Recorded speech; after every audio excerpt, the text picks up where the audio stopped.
Meu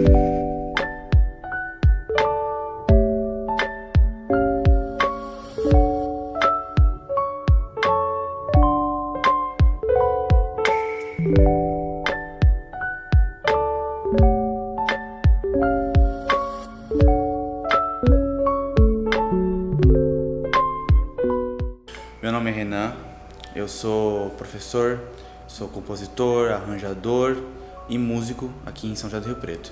Hoje eu sou professor aqui no Centro Musical Cristina Amaral, também sou músico freelance de casamento, sou um dos coordenadores e professores da Corporação Musical Faiga e o idealizador do projeto Rio Preto em Marcha.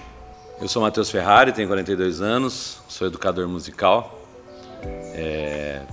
Trabalho hoje em dia no Guri, na Camerata Beethoven. No Combinados eu toco e também dou aula na Escolinha dos Combinados e dou aula particular também. Meu nome é Ney Cândido, 49 anos.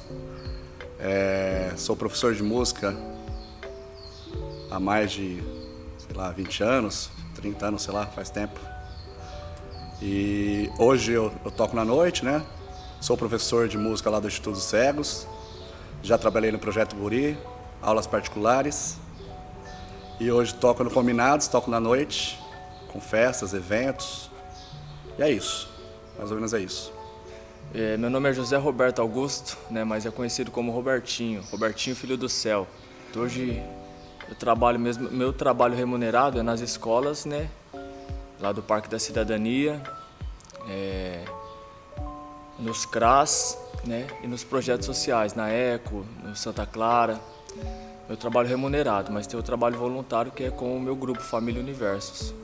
Meu primeiro contato com a música eu ainda tinha 2 anos de idade. Eu fui mascote de uma fanfarra que meus pais tinham. Já comecei ali já a me envolver com a música. O primeiro contato que eu tive com a música foi ainda criança, escutando meus pais ouvindo música, né? Nelson Gonçalves, Carlos Galhardo, entre outros. E aí depois, mais pra frente, meu irmão mais velho trouxe a parte do rock nacional, né? Que eu escutava muito Legião Urbana, Capital Inicial. E depois, com o tempo, meu irmão foi estudar bateria e minha mãe me colocou para estudar violão, isso com 7 ou 8 anos. A música sempre esteve presente na minha vida, né?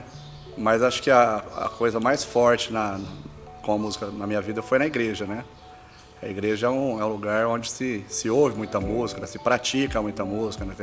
Tem os corais, né? Os grupos de louvor, os grupos infantis, né? Então sempre tem aquele contato com o piano. E no começo para mim foi mais o cantar, né? O ouvir e cantar. Desde criança minha mãe já falava que eu saía cantando os hinos da igreja e eu já saía cantando forte junto. Então isso para mim sempre foi uma coisa muito natural, o cantar, né? Aí depois a parte de instrumentos veio mais tarde, com o decorrer da vida, dentro da igreja também, com contato com a galera que tocava, que já estavam aprendendo instrumentos fora, né, fazendo aulas. Foi mais ou menos por aí. Eu acho que eu tinha uns 8 ou 10 anos de idade, se não me engano 10 anos, eu estava brincando lá no bairro Maria Lúcia, né? Com um amigo meu, aí o padrasto dele chegou e falou, escuta esse som aqui, e colocou a música Fim de Semana no Parque, do Racionais MCs.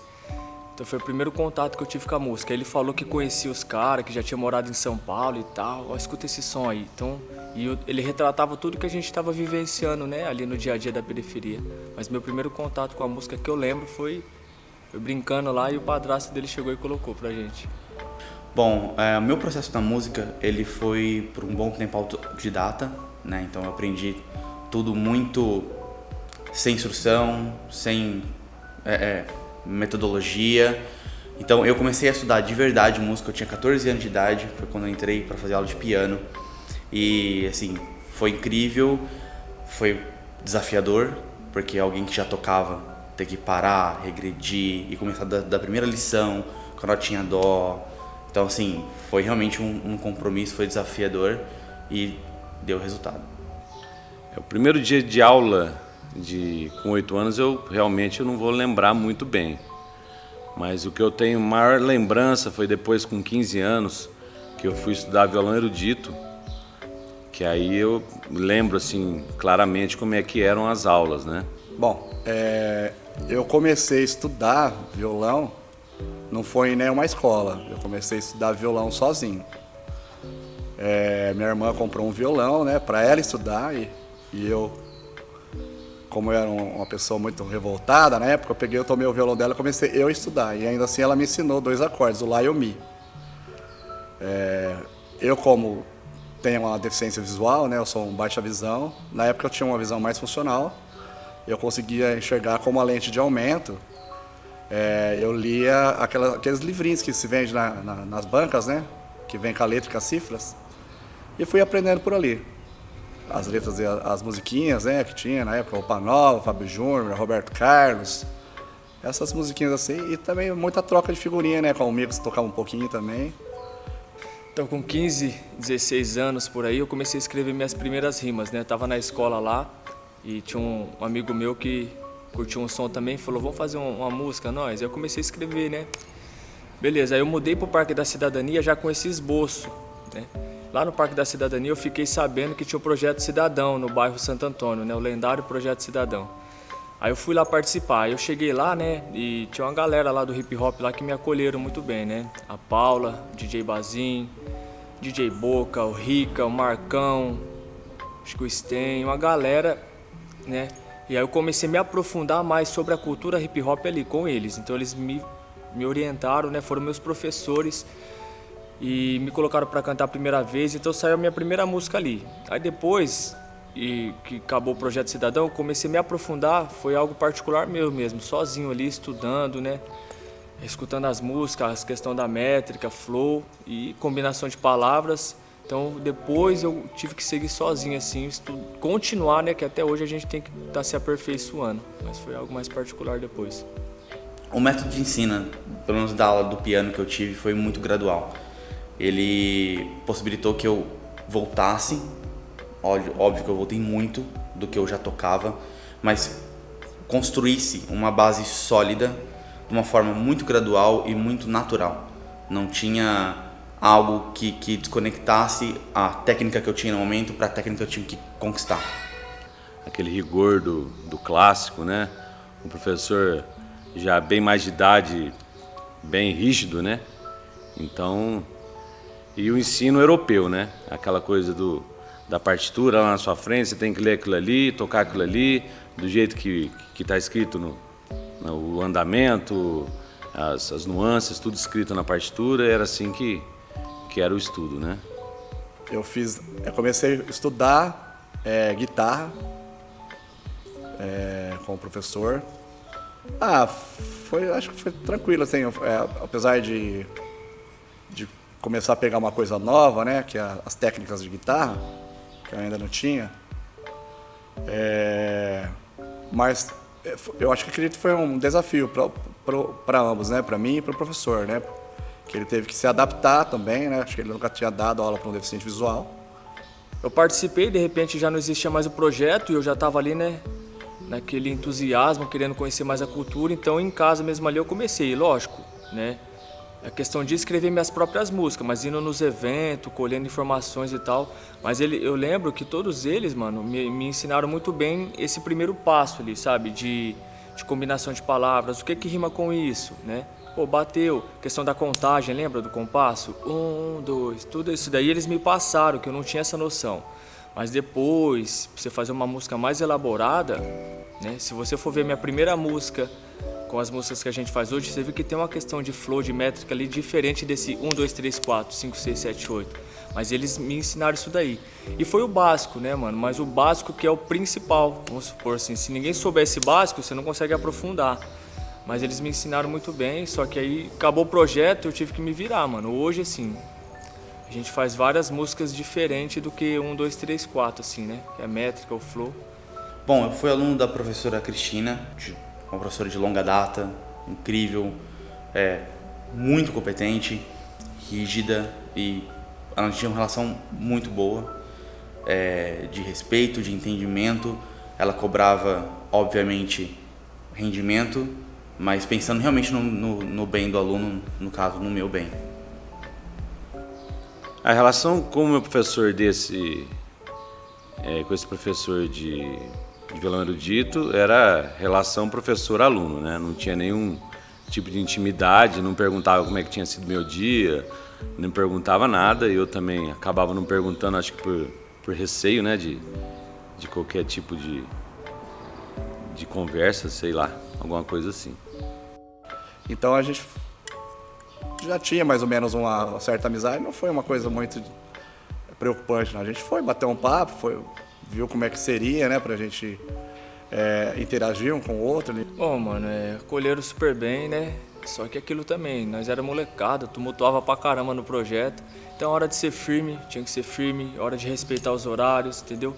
Só que todo educador tem que ter esse olhar, né? Eles viram, né, a vontade de aprender, a vontade de fazer. E aí eles já logo me acolheram, me colocaram pra dançar. Eu fiz os 4 elementos, mano.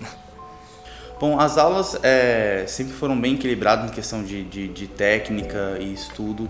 A Cris sempre organizou os métodos de uma forma que ficasse técnicas no início e aí estudos e peças mais pro fim da aula. Então toda aula você tinha um pouquinho de tudo, você conseguia ter um equilíbrio sem judiar muito da musculatura da mão, da cabeça, de ter que estudar muita técnica. Então eram aulas bem tranquilas assim, em termos de necessidade do professor, do que ele pedia pro aluno. Obviamente que tinha que estudar, você tinha que executar, você tinha toda essa dificuldade de deixar pronta a lição, mas a organização era bem tranquila.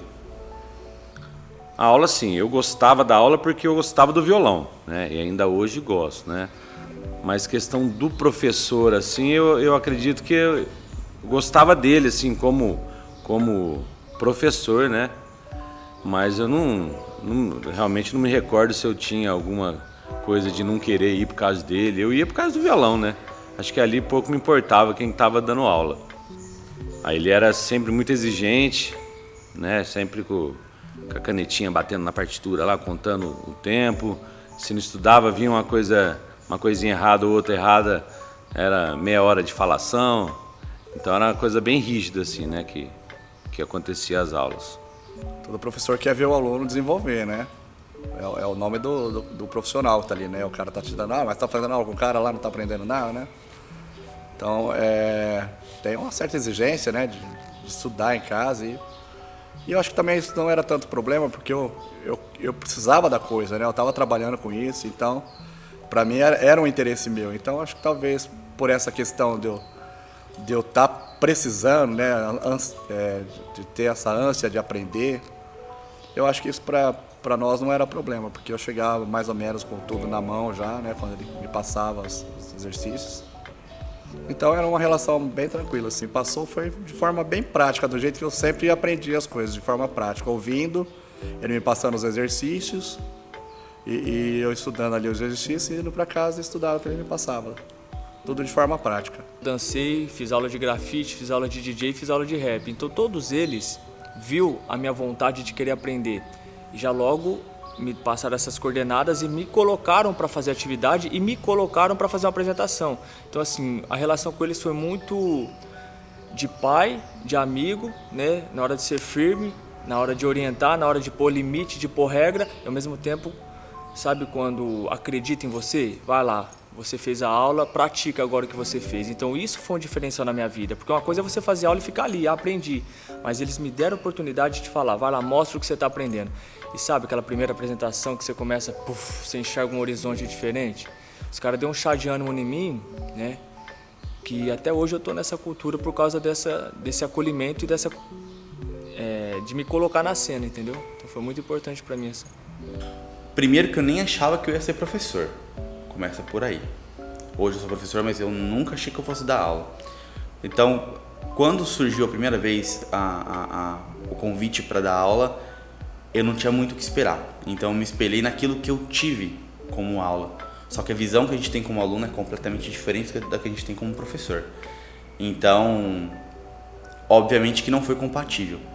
Mas também porque eu comecei já a pegar uma nova geração e a gente tem que ir realmente se adaptando, buscando mecanismos diferentes, porque não é igual. Então, aí quando eu fui fazer a faculdade, eu estava fazendo faculdade em Bauru, E o meu professor da faculdade arrumou para mim um estágio em Agudos, que é a cidade do lado, para dar aula para os alunos da orquestra lá, né, a Sucena da Serra. E eu fui pensando que era um aluno por vez, né? Então, e quando eu cheguei lá eram 5, 6 alunos, dependia da turma, né? E ali eu tive que reinventar o jeito de dar aula. Eu não tinha nenhuma prática praticamente de aula, né? Sempre só tocando. E ali eu me vi de uma maneira completamente assim, perdido. E como é que eu iria trabalhar com aqueles 5, 6 alunos que nunca tinham pego o violão na mão, na vida deles, né? E aí na hora a gente vai se reinventando, vai inventando uma maneira de passar para os alunos e aí foi acontecendo as aulas. Como professor, eu acho que para mim foi de forma bem natural. Começou dentro da igreja também. E antes disso ser uma profissão, né, eu já ensinava o pessoal da igreja. Ajudava eles tirarem, né, os acordes, os solos, para isso, sem dar aula. A gente estava sempre auxiliando a galera que estava chegando, estava aprendendo. Então, quando me procuraram para aulas profissionais, eu só dei continuidade do que eu já estava fazendo, entendeu? Para mim foi muito tranquilo. É claro que aí a exigência aumenta um pouquinho, né? Que a coisa vira uma obrigação, né?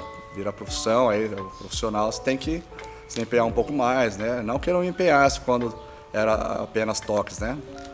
Mas aí você tem que, talvez, eu dava aula de baixo para um cara, era tudo prático também. Então o que eu fazia?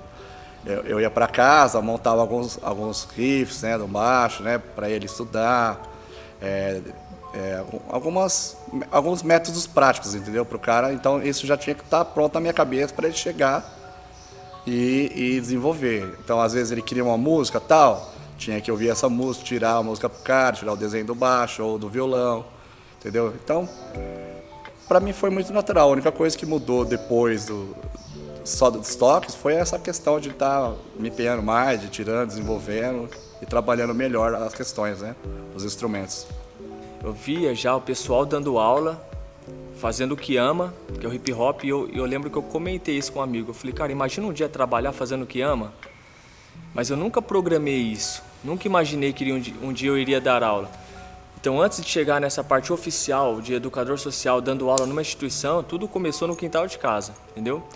Então, e não foi uma coisa assim, vou dar aula hoje. Tava ensaiando, aí os meus sobrinhos cantando minhas músicas, os amiguinhos deles lá na frente do portão cantando minhas músicas, já chamou minha atenção. Aí depois eu fiz um evento de lançamento do meu clipe, lotou a avenida do Parque da Cidadania de gente, e as crianças pedindo para cantar. Ô tio, eu quero cantar. Falei, então vamos lá ensaiar que eu vou levar vocês no evento. Ou seja, então foi algo bem natural para ensaiar, para levar para um evento. Nesse ensaio nasceu uma oficina de rap. Foi ali que eu me vi desenvolvendo uma oficina e tentando ensiná-los.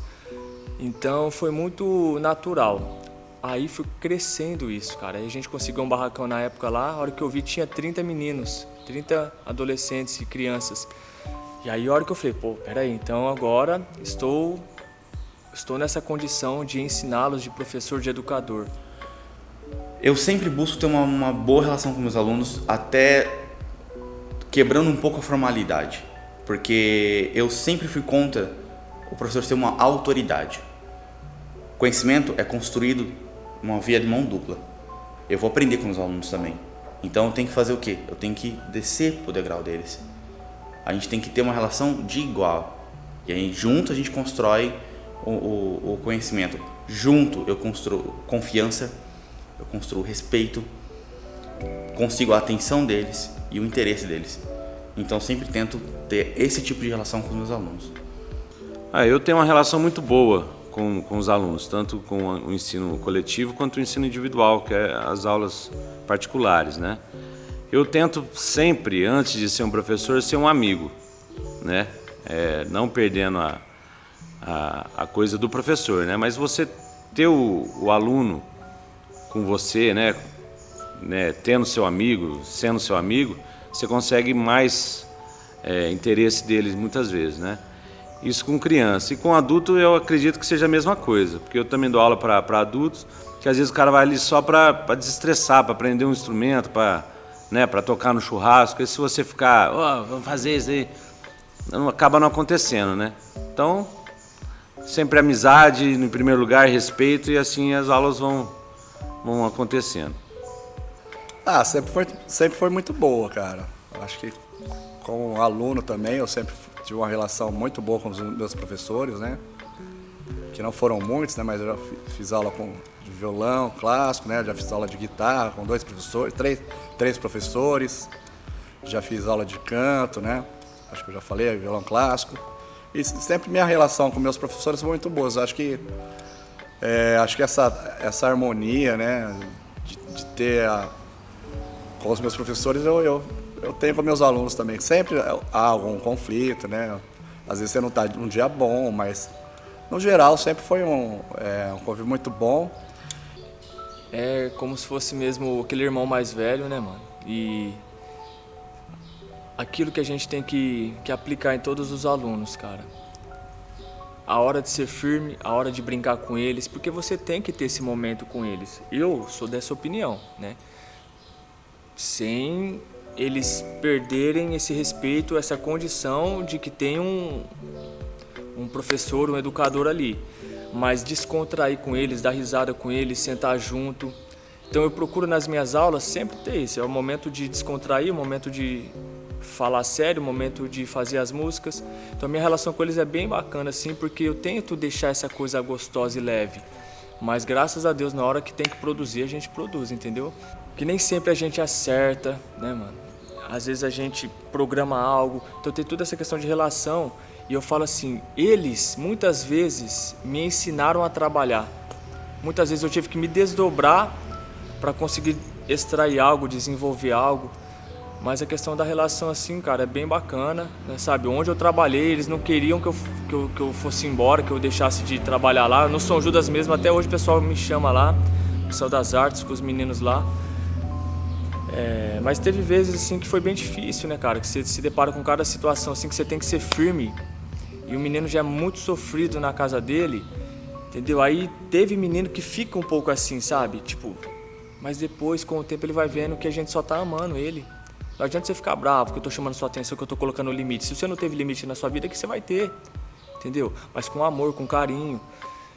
Mas já teve uma situação do adolescente lá que ele não tava entendendo, sabe? Tipo, ele achou que era algo pessoal, mas por quê? A psicologia ensina isso. Ele tá trazendo uma memória afetiva de um familiar, entendeu? Mas hoje, graças a Deus, tá tudo bem. Bom, uma coisa que eu sempre busco hoje para atualizar a metodologia, para deixar mais palatável para a nova geração, é romper com algumas estruturas formais. A sala, quando eu dou aula de teoria, ela não é enfileirada, ela é semicírculo, não tem tanto a exigência de decorar coisa, porque não é isso que vai fazer o músico tocar, não é isso que vai fazer ele ser um bom músico. Ele tem que entender a matéria, ele não tem que decorar a matéria. Então, quando eu fiz teoria, por exemplo, ainda era exigido muito decoreba. E hoje eu rompo com isso, a gente trabalha com conceitos. A hora que o aluno entende, ele vai saber, ele não precisa decorar. Atualmente, se você for num conservatório, o método de ensino com certeza vai ser o mesmo de quando eu comecei a estudar. Aquele europeu, né? Isso eu falo do violão, né? Não sei dos outros instrumentos. Aquele ensino europeu, aquela partitura, é aquela ali que tem que tocar e a escala atrás de escala, vai fazendo técnica atrás de técnica. Assim eu vejo no conservatório. Eu dou aula nos 2 lugares que eu dou aula, pela prefeitura e pelo governo, que é o Guri e a Camerata. Eu acabo tendo a mesma coisa que quando eu tive no estágio, que é 12 alunos, né, na verdade, de violão no Guri. Na Camerata eu tenho um pouco mais de alunos de violão, a mesma coisa, e um pouco mais de alunos de musicalização.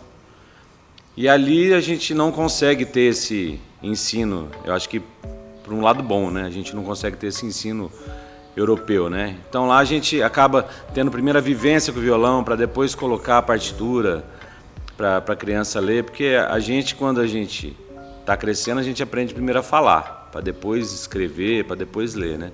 E na música eu acredito que tem que ser a mesma coisa.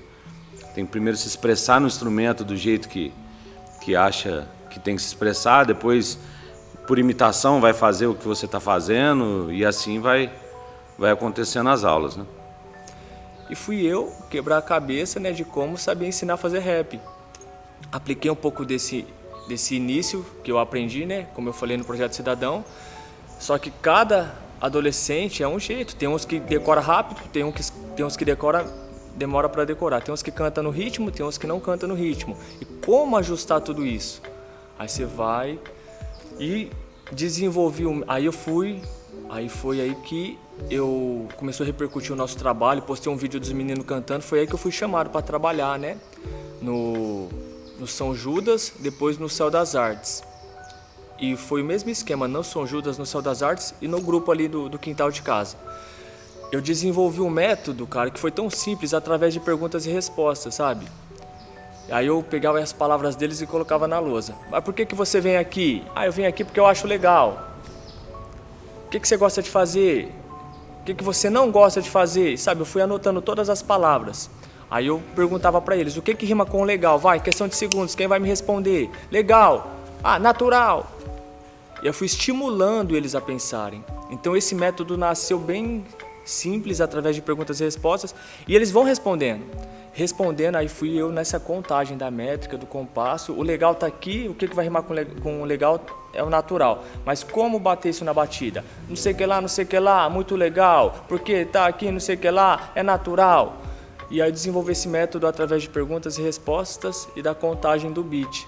Cara, e deu super certo, irmão. De repente, uma música pronta deles, que é a primeira música que nasceu lá.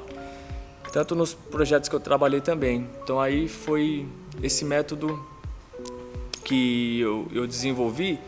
Aí, por exemplo, primeira coisa para você fazer uma música, você escolhe do que você quer falar. Um tema, amor. Aí, amor, você escreve amor e faz um círculo. O que rima com amor? Dor, valor, senhor. Fui colocando. Beleza. Rimou tudo com or? Você não vai fazer uma música só terminando com or. Aí você vai lá, o que não rima com amor, mas faz parte do contexto amor? Respeito. Opa, respeito. Aí vai saindo outras palavras. Família, amizade. Aí, o que rima com respeito? Entendeu? Aí você vai extraindo outras palavras de várias outras. E aí nasceu esse método, cara. E hoje dá super certo, assim, graças a Deus. Onde eu trabalhei, a gente conseguiu desenvolver uma música própria deles, né? Com pensamentos e sentimentos de cada aluno. Então, é aquilo, né? Hoje também eu aplico isso, né? Com os meus alunos, né? A gente tem que entrar no mundo da pessoa, né, irmão? Tem que entrar na história de vida. Não é simplesmente dar uma aula ali sem ensinar. Você tem que entrar no sentimento da pessoa, na história de vida. E eles fizeram isso comigo. Conheceram quem era o Robertinho. Então, mano, dentro disso a gente vai saber lidar, né? Isso tem muito da psicologia, né? Por que o moleque tá agitado? Por que o moleque às vezes tá brigando? Por que o moleque às vezes não quer fazer nada? Por que às vezes tá desanimado? Então tudo isso tem que ter esse olhar. Então eles tiveram isso comigo, né? Porque nós era bagunceiro mesmo. Mas ao mesmo tempo souberam extrair. Eu uso muito isso nas minhas músicas. Extrair dentro do coração de cada aluno o que ele tem de melhor. Então enxergaram esse potencial, colocaram limites. Agora é hora de prestar atenção. Agora é hora de fazer aula. Agora é hora de, sei lá, tomar, sabe? Tudo isso que às vezes o adolescente tem uma certa dificuldade de obedecer. Mas do Projeto Cidadão, cara, me ensinou muito isso, entendeu? E graças a Deus hoje eu consigo aplicar isso, né? Eu enxergo, a gente vai sabendo lidar com cada criança, com cada adolescente ali, né? Eu trabalho com a exigência muito voltada para a individualidade de cada aluno. Então, aluno que não tem facilidade com música e não tem tempo de estudo, não tem como eu cobrar muito dele. Eu vou fazer ele desistir. E o ensino não é assim que funciona. A intenção do ensino não é fazer as pessoas desistirem, é fazer as pessoas aprenderem. Então, infelizmente ou felizmente, hoje a gente tem que trabalhar muito com a individualidade de cada aluno. Uma sala de aula não é uma massa única. São vários indivíduos e o professor tem que ter esse jogo de cintura para saber filtrar qual que ele vai poder exigir, qual que ele não vai poder exigir. Lógico que eu tive uma exigência muito grande, mas o meu foco era ser músico, era ser profissional, então acredito que a Cris entendeu isso e por isso ela exigiu tanto. E tanto que hoje, quando pego algum aluno que quer ser profissional, que quer, é lógico que eu vou exigir, porque aí a meta dele é outra. Então a gente tem que ter esse jogo de cintura hoje mais do que nunca. Assim, o grau de exigência meu hoje, eu acredito que seja o mesmo, mas eu cobro menos, né? Porque assim, a gente quer que o aluno aprenda, quer que o aluno saia tocando, né, de preferência melhor que a gente, né? Mas no ensino em grupo a gente não consegue ter muito essa coisa de, né, muita exigência, muitos não têm violão em casa, então não tem instrumento em casa, então acaba que a gente, se aprender um pouquinho pelo menos assim e tiver um interesse pela música, já está valendo. E hoje, né, como eu dou aula para deficientes, né, então para mim, como eu vivenciei na pele, né, a deficiência, eu acho que é muito mais fácil eu estar no lugar dos caras. Eu imagino a dificuldade que eles têm, entendeu? Às vezes tem alunos ali que têm dificuldades até maior que a minha, mas eu posso tentar, pelo menos, imaginar o que eles passam, entendeu? Então, para mim, a relação de dificuldade, de cobrança, talvez seja mais maleável de eu ter sentido, né? Como foi a dificuldade de estar aprendendo. Então, para mim, a minha relação com eles é bem tranquila, bem de boa, assim. Acho que isso ajuda bastante no aprendizado, porque não fica aquela coisa maçante, né, de você ficar cobrando. Lógico que você cobra, né, porque você quer ver o aluno desenvolver, mas você também tem que entender a limitação da pessoa, entendeu? E tentar trabalhar em cima dessa limitação. Eu exijo um pouco mais. E tudo na vida é assim, tudo tem horário, todo mundo tem que cumprir horário, então, mas é criança, é adolescente, tá? Vai brincar, vai pra escola, mas num determinado momento do seu dia, pede pra sua mãe, pro seu pai, pro seu responsável, manda um áudio pra mim que você tá treinando aí. E aí eu recebo esses feedbacks deles, sabe? E grau de exigência também, questão da escola, sabe? Eu tenho parceria assim, contato, né, com todos os diretores, professores e professoras das escolas deles. Então a gente se comunica para saber como é que está o rendimento deles, entendeu? E a questão assim, da exigência do que eles se alimentam, cara. Vai escutar música boa, vai ler alguma coisa legal, entendeu? Vocês têm que tem que se alimentar, tem que absorver isso. E a questão da disciplina, o mês que vem vai lançar uma música, até semana que vem eu quero palavras de vocês, mesmo que não consiga rimar todas. Mas, ou seja, tem toda essa questão da exigência para participar. Eu vou ajudar, não vou deixar ninguém sozinho, a gente vai se reunir junto, mas nas suas casas, vão lá, vão trabalhar, vão colocar os sentimentos de vocês, que eu não quero colocar meu sentimento, é de vocês. Então tem todo esse acompanhamento familiar, escolar e esses feedback, né? Aí na reunião nossa ali, aí é a hora que eu falo para eles, a gente vai concluir a música, vai ensaiar, vai montar, vai pensar junto. Depois a gente conversa, toma um refrigerante, a gente brinca, mas essa é a hora de trabalhar. Então tem umas questões que você tem que exigir ali, que senão não é difícil, irmão, trabalhar com adolescente, cara. Eu dei aula online para alunos particulares, né? E dei aulas também que não seriam aulas, né? Seriam atividades que a gente fazia vídeos para postar no YouTube para os alunos do ensino do guri, da camerata, poderem estar assistindo em casa e fazendo as atividades. Assim, a maioria dos ensino coletivo não tinha um instrumento em casa. Então muita coisa que a gente fez eram jogos, eram outras maneiras da gente dar aula, né?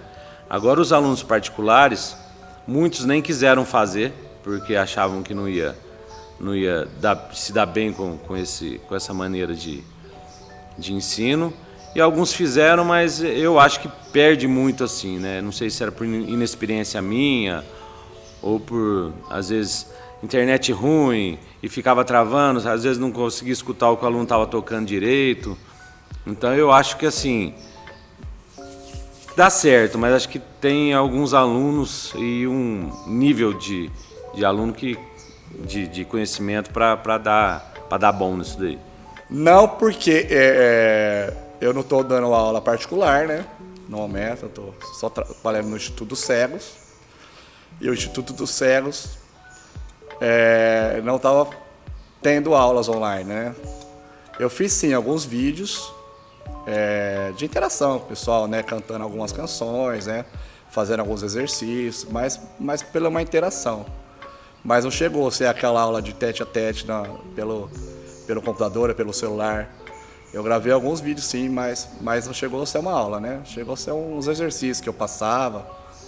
Não sei se isso pode se considerar uma aula. Se for uma videoaula, né? Que eu fiz alguns trabalhos, né? Com a molecada, né? Passei alguns exercícios, cantei algumas canções, fazendo coreografias, né? De músicas da quarentena, para as mães estarem estimulando as crianças em casa. Isso eu cheguei a fazer, mas aula no tete a tete, não. Se for para pessoas videntes, sim. Talvez sim. Seria um pouco difícil para mim, né? Não estar ali presente, porque muitas vezes o equipamento deixa a desejar, né? Então você não ouve direito o que está tocando, né?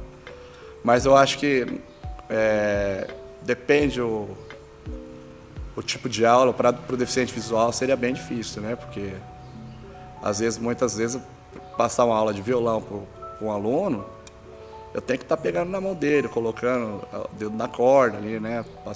Pôr na mão para ver como é que ele está posicionando essa mão. Então acho que virtualmente seria difícil.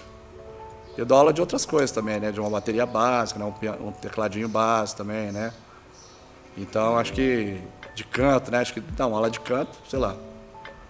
Ali online não seria meio complicado. Sim, eu cheguei a dar aula online, né? Graças a Deus a gente até conseguiu fazer uma música com 2 escolas, fluiu bem, mas essa questão de cantar no ritmo à distância, cara, foi muito difícil, entendeu? Então, assim, algo que em 2, 3 dias daria pra gente estar pronto para gravar ou para fazer uma apresentação, a gente teve que ficar treinando várias vezes e chamar no particular, sabe? Mas a questão de colher as palavras, né, as ideias deles, fluiu muito bem, mas a dificuldade foi fazer cantar no ritmo, né? Porque tem crianças e adolescentes que conseguem já cantar no ritmo, tem criança que não. E outra coisa que foi muito difícil, essa questão, né, travava muito, foi muito difícil assim entendê-los, sabe? Então teve que fazer umas par de aula ali para conseguir a gente entrar no consenso ali. Bom, eu acho que para a gente continuar avançando e chegando a mais gente, conseguindo levar o conhecimento a mais gente, a gente precisa tornar cada vez mais palatável o conhecimento, acessível. Então, eu acho que grande parte disso está na relação do professor-aluno, porque a metodologia não tem muito o que fazer. A gente, pelo menos no curso que a gente leciona aqui, música erudita, tonal, europeu ocidental. Não tem o que fazer. Já foi construído tudo que tinha para construir. Então a metodologia não vai mudar. O dó é o dó, o ré é o ré, o mi é o mi. Então o que você tem que fazer? Você tem que mudar a relação com o aluno, para não ser uma relação de poder, para não ser uma relação de autoridade, de eu sei tudo e você não sabe nada. Obviamente que o professor sabe mais que o aluno, mas ali tem que ter uma relação, uma via de mão dupla, como eu já falei anteriormente, e isso tem que ser cada vez mais constante, para a gente criar uma conexão com o aluno e ele despertar o interesse, entender a metodologia, entender o porquê que ele tem que estudar. Óbvio que as pessoas têm cada vez menos tempo, mas dá para se organizar, dá para fazer.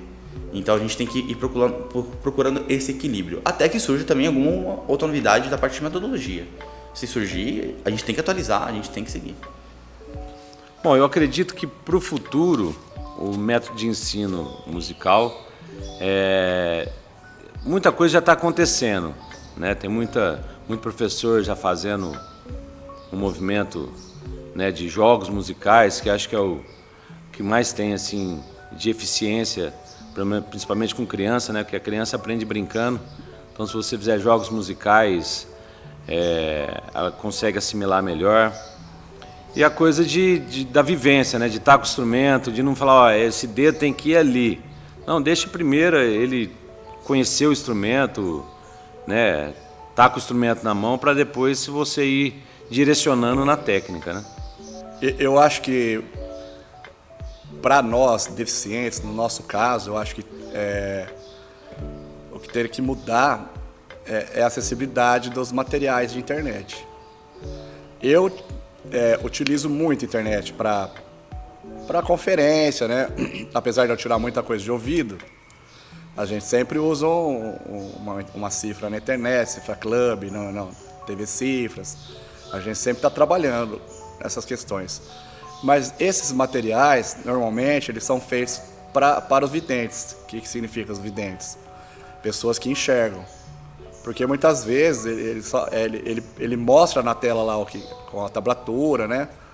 E o deficiente visual fica ao léu, fica perdido. Então acho que essas questões poderiam ser mais acessíveis para quem não enxerga, entendeu?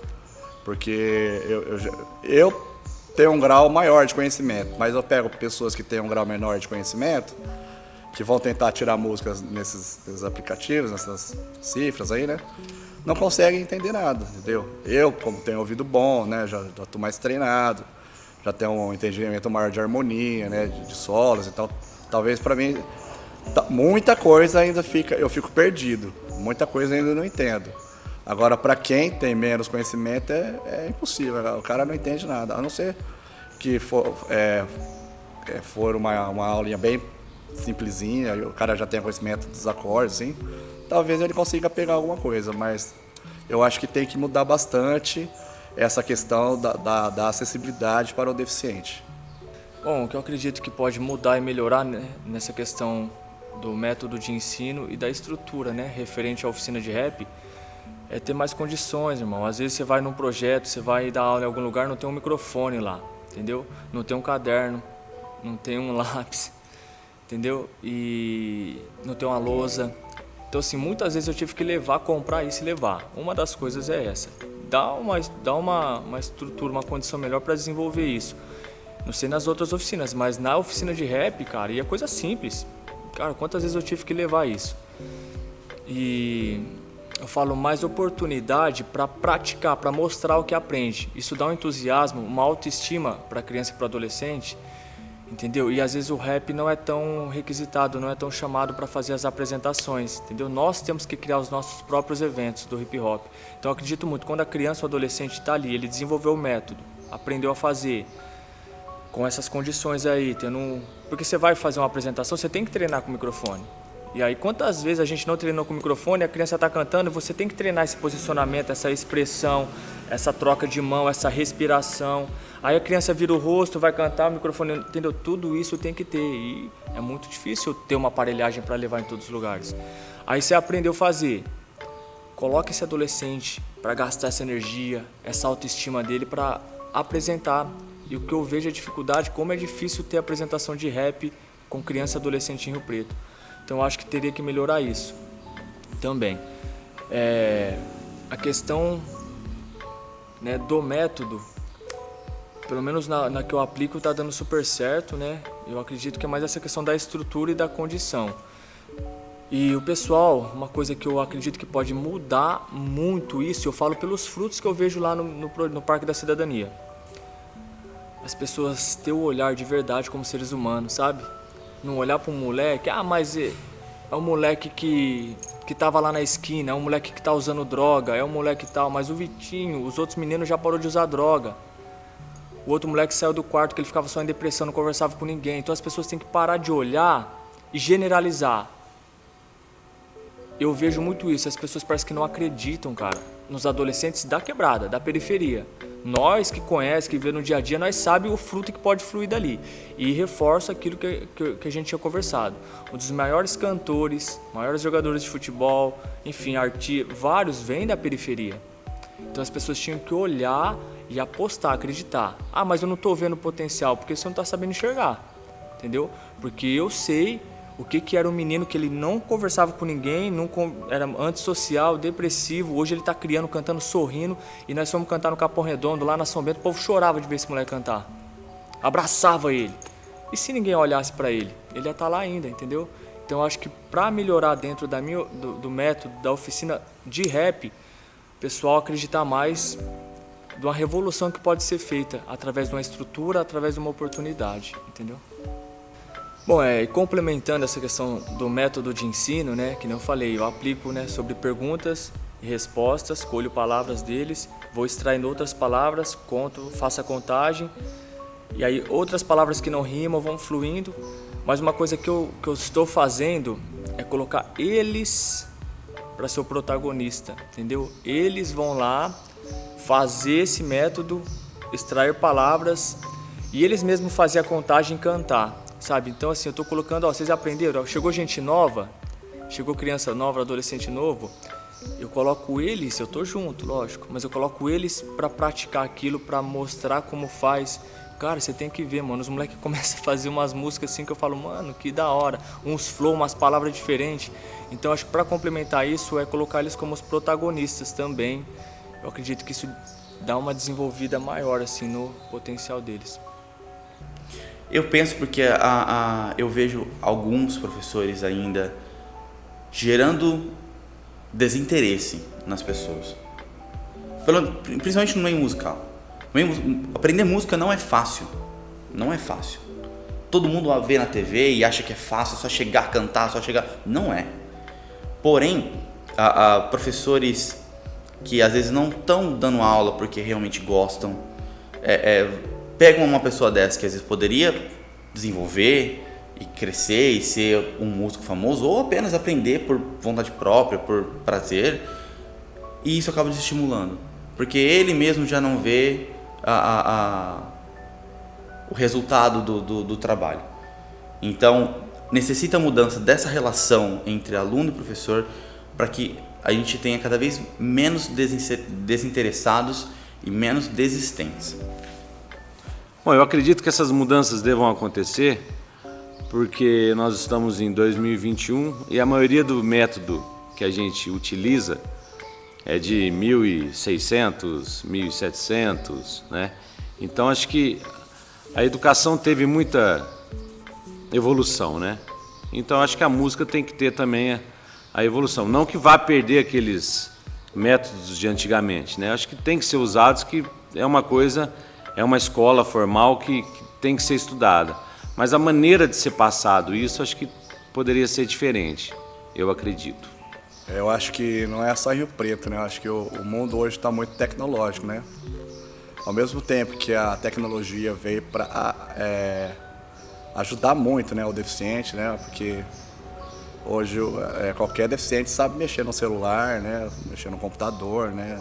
Ainda mais essa molecada que está vindo por aí, né? Pelo menos os que têm contato, tem facilidade em estar mexendo numa tecnologia, né, hoje, né? Mas, ao mesmo tempo que ela vem para ajudar, eu acho que para tirar a criança dessa tecnologia, para ficar num joguinho, para ficar numa rede social, é bem complicado. Então, acho que é uma dificuldade essa briga, né, com o meio virtual da criança, de tentar trazê-la por artesanal, né? Pegar um violão, pegar um cavaquinho, pegar um ukulele, né? Eu acho que a dificuldade maior hoje, em geral, pela minha visão, é essa molecada que está vindo muito envolvida com tecnologia, né? O que eu estou já constatando passando essa pandemia aí, voltando às aulas presenciais, cara, eu vejo uma mornidão, sabe? Um monte de adolescente que tá difícil de voltar a fazer as aulas, você tem que buscar, recrutar mesmo, trazer. Eu tô enxergando como uma dificuldade isso, se acostumar a ficar mais no celular, mais, sabe? Aquele entusiasmo de querer participar. Eu tô vendo que muitos adolescentes estão sem entusiasmo para participar das aulas de música. O maior desafio para professores que dão aula de música para criança aqui em Rio Preto já acontece e só vai piorar, que é competir primeiramente com a tecnologia, segundo, com o pensamento da população de Rio Preto. A população de Rio Preto não valoriza muito a música. A gente tem um meio sucateado, com pouco investimento, até mesmo por parte dos próprios músicos não há uma união sincera em prol do desenvolvimento, e isso obviamente reflete no como a sociedade vai tratar os músicos aqui na nossa cidade. Então assim, há uma desvalorização muito grande da população em relação à música dos riopretenses.